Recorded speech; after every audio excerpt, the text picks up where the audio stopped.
नमस्कार, स्वागत है आपका अपनों के साथ अपनों की बात। और आज बात बेहद सेंसिटिव, संवेदनशील, जो रिश्तों की कड़वी सच्चाई को उजागर करती है, समाज का एक चेहरा दिखाती है, संबंधों की, रिश्तों की, ब्लड रिलेशंस की, ऐसी कड़वी सच्चाई जो शायद गले उतरती नहीं है, लेकिन हकीकत है। किसी ने क्या खूब कहा है, सुख के सब साथी, दुख में न कोई।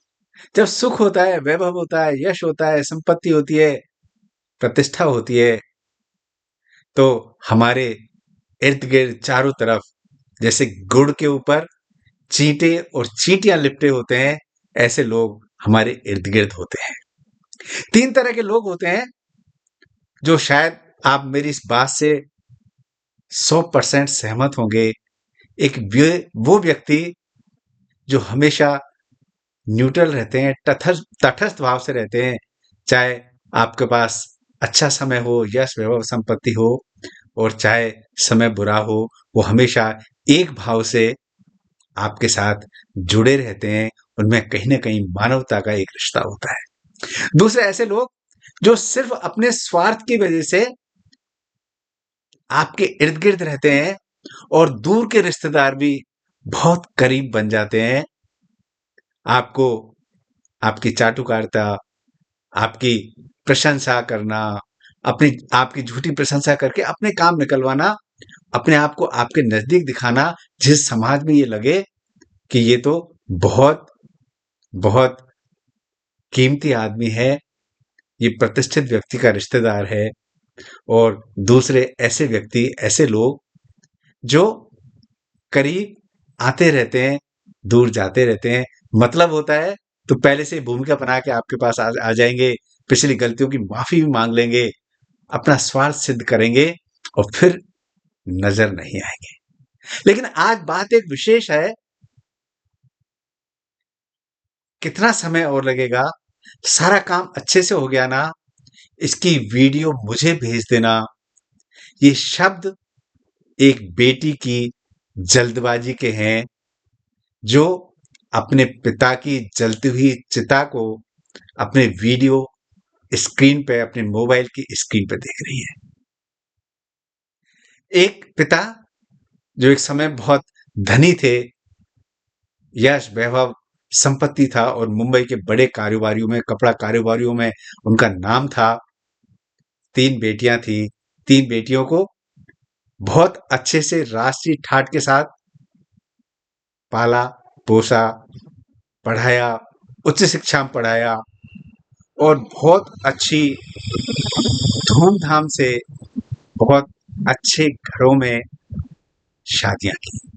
तीनों बेटियां शादियां होकर अपने-अपने घर चली गईं, लेकिन भाग्य का पहिया जब समय की धूप से पंचर होता है, तो जो ये रिश्ते हैं, बिखरने लगते हैं।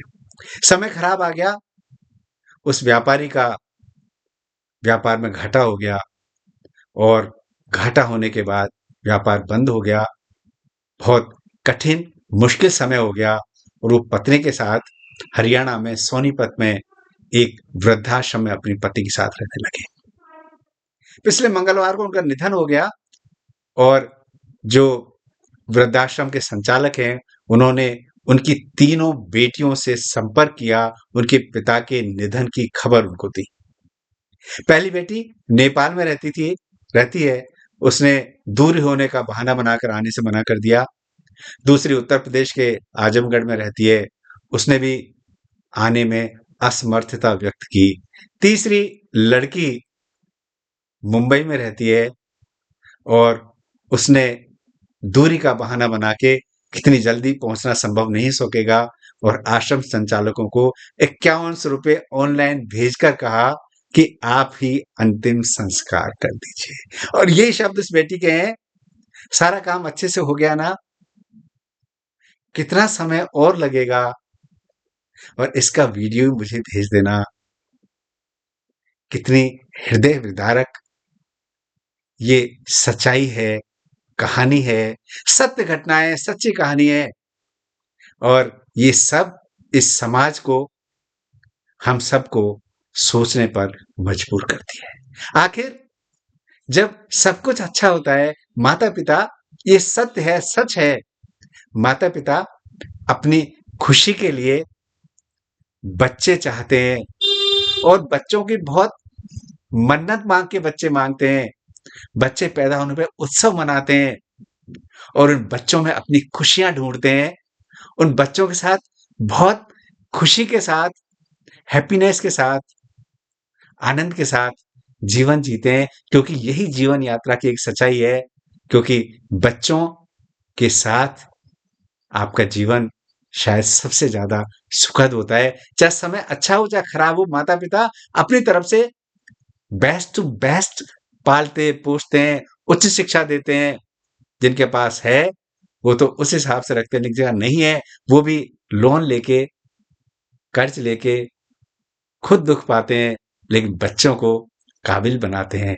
लेकिन ये दूसरी जो सच्चाई है, ये कड़वी सच्चाई है, ये भी समाज का एक चेहरा बन गई है।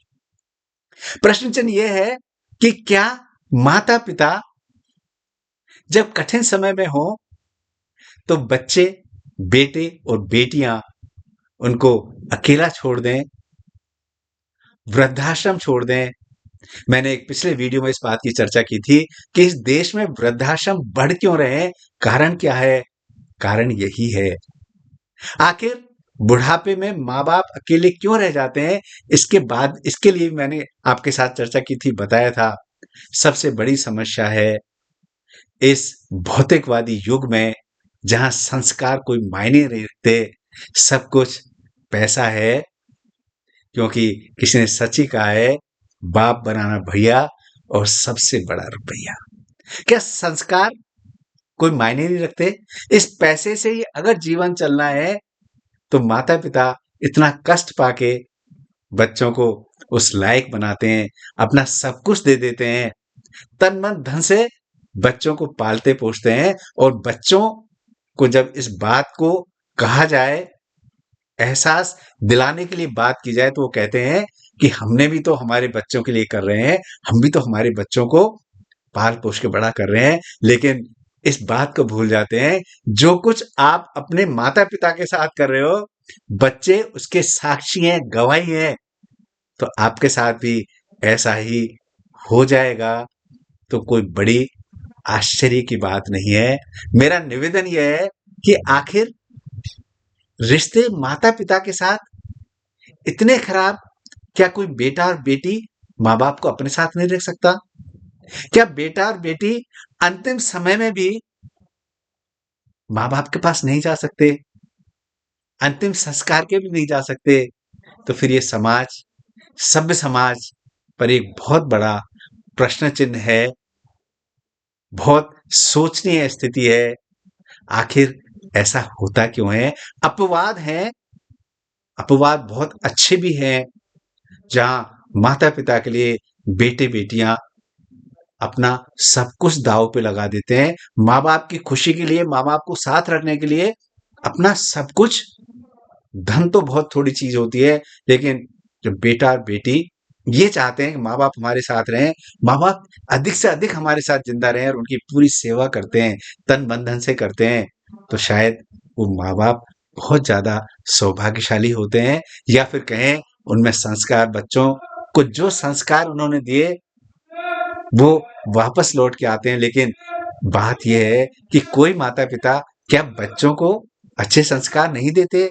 हर माता-पिता अपने बच्चों को अच्छे से अच्छे संस्कार देते हैं।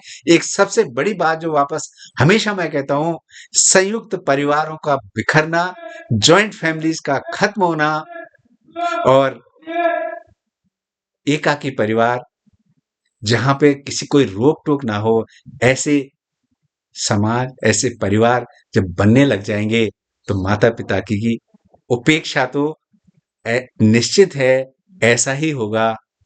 ये तो जो पश्चिम का जो कॉन्सेप्ट था वृद्धाश्रम का, हमारे यहाँ बन रहे हैं और बढ़ रहे हैं, क्योंकि माता-पिता के पास इस बात के अलावा कोई चारा नहीं है कि वो अपना ऐसा समय, जब उनको सबसे ज़्यादा बेटे और बेटियों के साथ की ज़रूरत होती है, दुर्भाग्य से वो अकेला गुज़ारते हैं, दूसरे लोगों में खुशी ढूँढते हैं और हमेशा टकटकी लगाए समय की तरफ देखते हैं, काश बेटा-बेटी मिलने आ जाए, हमारी खैर-ख्वाह ले ले, थोड़ा-सा पै पास बैठ के बात कर ले, तो उन माँ-बाप को अपना जीवन सार्थक लगता है। लेकिन इस घटना ने निश्चित रूप से हमारे इस सभ्य समाज पर, विकसित समाज जिसको हम कहते हैं, प्रगतिशील समाज जो कहते हैं, उसे बहुत बड़ा प्रश्न चिन्ह है।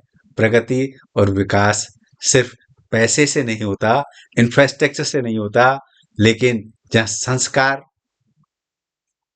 छोटे पड़ जाएँ, संस्कार खत्म हो जाएँ, तो उस समाज का आगे क्या भला होने वाला है? आखिर कैसे समाज आगे बढ़ेगा? जिस संस्कारों के लिए, जिस वैल्यूज़ के लिए, जिस एथिक्स के लिए ये देश जाना जाता है, हमारा समाज, परिवार जाना जाता है, उसको वापस पहचान दिलाना, ये अलार्मिंग है। हर बेटे-बेटी को सोचना चाहिए और ये जो बात मैं आपके साथ कर रहा हूँ, ये पिछले 3 दिन से नेशनल मीडिया पे भी चल रही है, प्रिंट मीडिया पे भी चल रही है। निवेदन, गुज़ारिश यही है, माँ-बाप हैं, तो माँ-बाप के साथ रहिए, आप बहुत भाग्यशाली हैं। उन लोगों से मिलिए जिनके माँ-बाप हैं नहीं, अकेलापन है जीवन में, उदासी है, सब कुछ है, लग्ज़रियस लाइफ़ है, लेकिन फिर भी तनाव है, अकेलापन है, उसका कारण यही है। जहाँ परिवार होता है, परिवार के साथ रहते हैं, कम में भी अधिक खुशियाँ हैं, इसलिए वापस संयुक्त परिवार के साथ रहें। माँ-बाप को कैसी भी परिस्थिति हो, आप अपने साथ रखिए, क्योंकि जीवन की खुशी और उनका आशीर्वाद और उनकी दुआएँ आपके जीवन को वो पर्पसफुल बनाती हैं। आपके जीवन में शायद इस माँ-बाप का आशीर्वाद ही होता है, जो आपके यहाँ यश है, वैभव है, सुकून है, शांति है, बच्चे हैं, प्रतिष्ठा है। इसे बनाए रखिए। नमस्कार, जय हिंद।